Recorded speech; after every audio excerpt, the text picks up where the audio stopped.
It's the year 1652, in the quiet hamlet of Querrien, nestled in the heart of Brittany, France. Just a few dozen people have settled here, most of them farmers. Life is humble and hard. The people rise with the sun to tend to their fields and animals, working the land as generations before them had done. But this little village holds a forgotten secret, something extraordinary that happened long ago. More than 1,000 years earlier, in 610, a holy man named Saint Gall, an Irish monk on a mission to share the gospel, passed through Querrien. During his visit, he miraculously made a spring flow from the earth, so the villagers could knead their bread. He also built a small oratory, a simple place of prayer, and carved with his own hands a statue of the Virgin Mary holding the Christ child. In time, the oratory grew into a chapel. But as the years went by, it fell into ruin. The chapel collapsed, and the statue was lost, swallowed by time and memory. Now, in this same hamlet, an 11-year-old girl calls this place home. Jeanne was born deaf and mute. Though her parents love her deeply, her condition leaves her isolated from much of the world around her.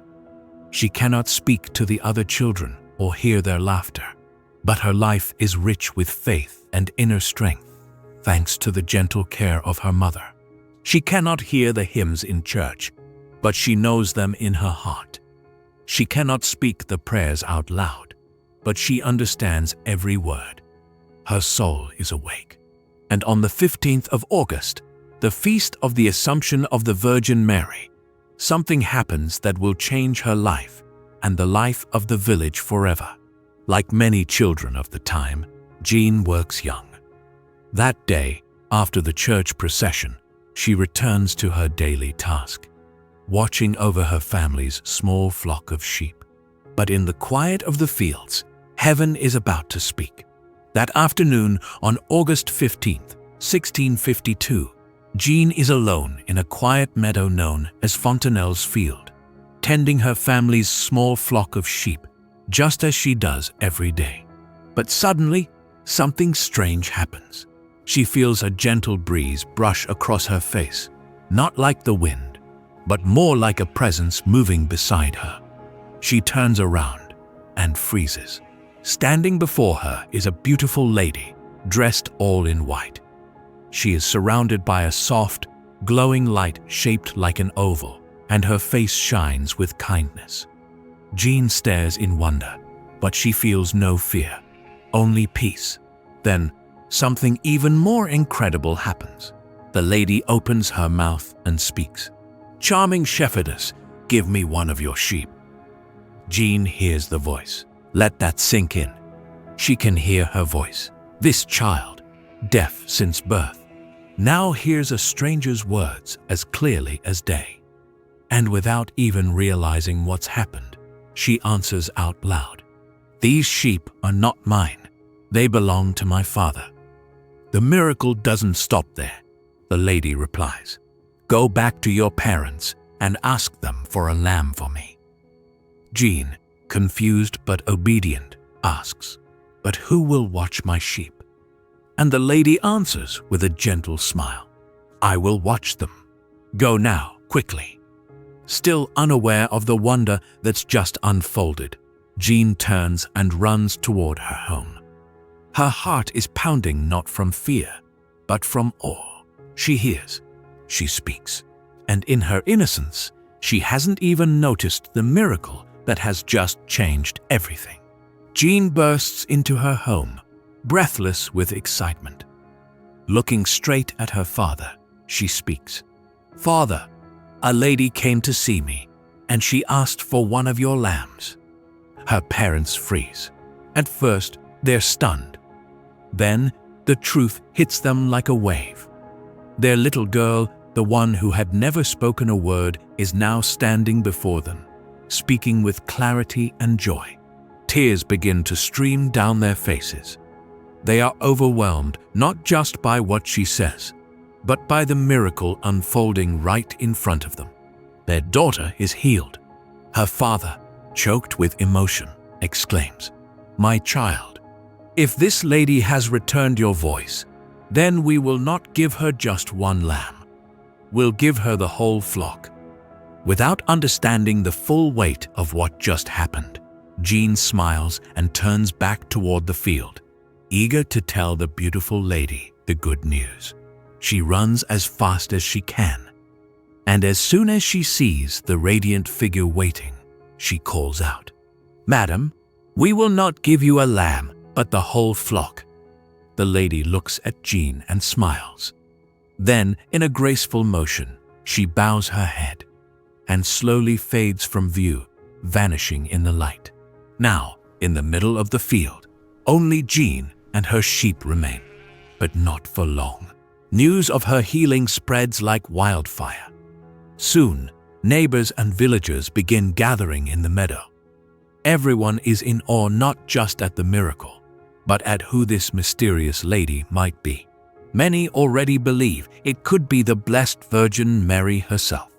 Wanting answers, the villagers quickly decide to take Jeanne to a respected priest, Messiah Olivier Audrain, the rector of the nearby town of La Prénisse. Father Audrain is no fool. Educated in canon law at the University of Paris, he's seen his share of strange stories and isn't easily swayed by rumors or excitement.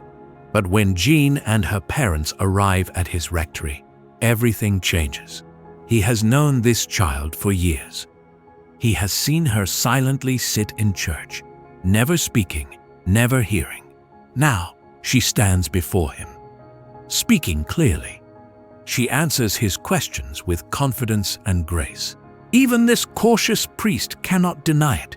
Something extraordinary has happened. Though deeply moved by what he witnessed, Father Audrain does his best to remain calm and objective. He tells Jeanne and her family that, before making any judgment, he will conduct a formal investigation. With that, Jeanne returns to her simple life and once again takes up her duties in the fields, watching over the sheep. But the story is far from over. On the very next day, August 16, and again on the 17th and 18th, Jeanne sees the radiant lady once more. During these visits, the mysterious figure finally reveals her identity. She is the Most Holy Virgin Mary. Speaking gently to the young shepherdess, the Blessed Mother makes a request. "I want a chapel to be built in the center of the village. People will come from all sides." Faithful and obedient, Jeanne returns to Father Audrain to deliver this divine message. But the priest is troubled. He cannot deny the miracle of Jeanne's healing. Yet the idea of building a new chapel, especially within his parish, raises concerns. He fears it might lead to new tensions, rivalries, or complications within the church's structure. Still, he listens, and rather than rejecting the request outright, he asks Jeanne to request a clear sign from the Virgin Mary, something that would convince the Bishop of Saint-Brieuc, who must ultimately approve any such construction. And once again, Mary appears to Jeanne, ready to answer that challenge. This time, she reveals the exact place where the chapel is to be built. The Virgin Mary told Jeanne exactly where the chapel should be built near the spring of St. Gall. She reminded Jeanne of the old story passed down through generations, that long ago St. Gall, the Irish monk who once visited Querrien, had brought forth a spring from the earth and carved a statue of the Virgin and Child. That statue had been lost for centuries. Now, Mary offered something extraordinary. As proof of her request, she revealed the hidden location of that lost statue. She told Jeanne it could be found just a few steps from the old spring, in a place known as the pond. If they dug there, she said, the statue would be found, and its discovery would serve as the sign Father Audrain had asked for. The villagers wasted no time. With hope and curiosity, they gathered and began digging at the spot the Virgin had described. And just as Mary had promised, buried in the earth and mud, they uncovered an ancient statue of the Virgin Mary, untouched, unbroken, and completely clean. Overwhelmed by the find, the villagers quickly built a simple shelter from wood and branches to protect the statue. And then, something even more remarkable began to happen. People started to experience healings near the statue. Word of the miracle spread rapidly. The very next day, Jeanne returned to Father Audrain, this time accompanied by her parents and several respected members of the village. The priest, now truly moved, listened with kindness. He knew it was time to bring the matter to the Bishop of Saint-Brieuc, Monseigneur Denis de la Barde. Jeanne made the journey to Saint-Brieuc with 2 local notables by her side. The bishop received them warmly. He listened to their testimony, personally questioned Jeanne, and even had her examined by trusted experts to verify the events. After the meeting, Jeanne and her companions left the bishop's residence without knowing what would happen next. But something had moved in Monseigneur Denis de la Barde's heart. A devoted servant of the Virgin Mary himself, he was deeply touched by what he had heard. Still, he wanted to proceed carefully. He assigned 2 priests to carry out a formal investigation. When the results came in, the bishop had no more doubts. Convinced of the truth behind Jeanne's visions and the miraculous discovery of the statue, on September 11th, the bishop made a personal journey to Querrien. There, he spent time in prayer before the statue of the Virgin. He met once again with Jeanne, her parents, and the villagers who had witnessed the events. That day, Monseigneur Denis de la Barde formally recognized the supernatural nature of the apparitions.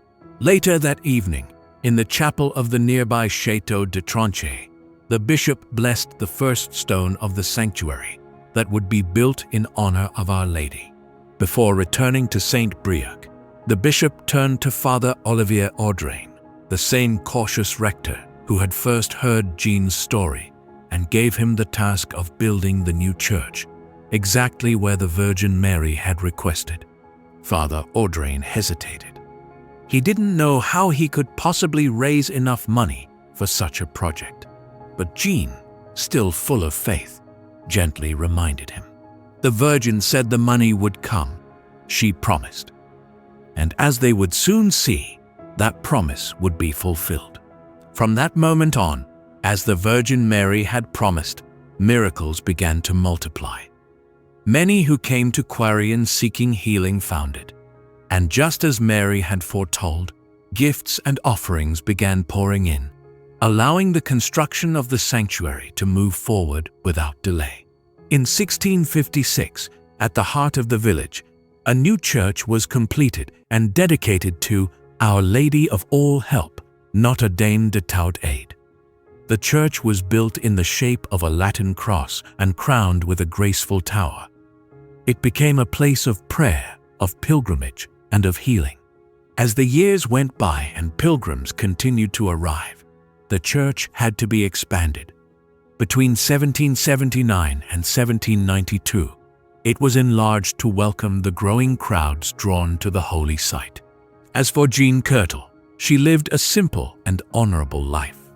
She eventually married and remained beloved in the community. Parish records show her name signed during baptisms and weddings, often as a godmother, a role that families saw as a great blessing, given her miraculous past. Jeanne was invited to many celebrations, a quiet symbol of faith and grace.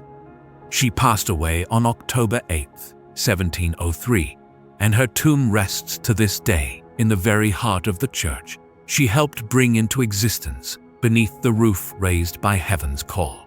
And so, this is the story of the only officially recognized Marian apparition in Brittany, France, a story of healing, hope, and divine tenderness. If you ever find yourself in Querrien, the sanctuary of Our Lady of All Help remains open. It is a peaceful, green place, humble, quiet, and filled with the memory of a miracle. Every year, pilgrims still gather in Querrien to take part in processions honoring the Virgin Mary. Her love has not faded with time. Throughout history, Mary has appeared again and again across the world to comfort, to guide, and to lift up those who are suffering. Always helping humanity find hope, even when all seems lost. And today, perhaps more than ever, we need that hope. We are living through difficult times. Around us, dark forces rise, using fear, confusion, and deception to divide and weaken us. But Mary does not call us to fight fire with fire. She shows us another way. Let us respond not with anger, but with love. Not with hatred, but with purity and truth. The Virgin Mary, gentle and strong, has already crushed the head of the serpent. Her power lies not in violence, but in light, compassion, and unwavering faith. It's normal to feel lost sometimes. It's human to feel overwhelmed by the chaos of the world. But let us remember, we are not alone. Mary walks with us. She reminds us that even in the darkest moments, God is near and grace is never far away. But no matter how heavy the world may seem, let us never lose hope. Throughout the Gospels, Jesus speaks words that echo through the ages. Do not be afraid. He repeats them again and again, not just as comfort, but as a command, as a path forward. Because fear, more than anything else, is the gateway to destruction. Fear paralyzes the heart. It dims the light of faith. And once fear takes root, doubt quickly follows doubt in ourselves, in others, and in the God who made us. That's why today, more than ever, we must make a conscious choice to close the door to fear and to open the door to courage. To stop feeding the voices that stir up panic, confusion, and despair, and instead nourish the part of us that longs for goodness, for peace, for purpose. Each of us carries within something far greater than we realize. You are capable of far more than you think. You were created in the image of God, made for a mission, shaped for eternity.